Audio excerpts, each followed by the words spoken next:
অর্থের শূন্যতায় মানুষ ভেঙে পড়ে, আর যত্নের শূন্যতায় মানুষ রোজ মরে। কেন বললাম জানেন? জীবনে একজন মানুষের ভালোবাসাই প্রয়োজন, হাজার মানুষের নয়। মুখোশধারী মানুষদের ভালোবাসার কোনো প্রয়োজন নাই। এটাই আমরা বুঝতে পারি না যে আসলে মুখোশ কে আর মুখ কী, দুইটাই আলাদা, দেখতে একই।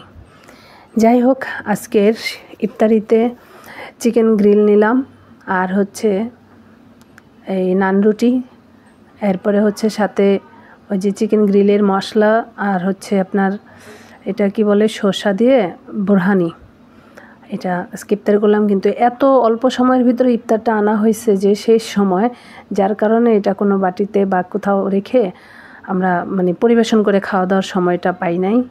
আর আনার সাথে সাথে আমরা খাওয়া শুরু করছি, কারণ আজান হয়ে গেছে, সেজন্য তো দেরি করতে পারি নাই যে একটু পরিবেশন করব তারপরে খাবো, এরকম সময়টা পাই নাই। তাই আপনারা আবার কেউ কিছু মনে করবেন না। আর জীবনটা বড়ই ছোট, তাই ভালো থাকবেন, দোয়া করবেন। আল্লাহ হাফেজ।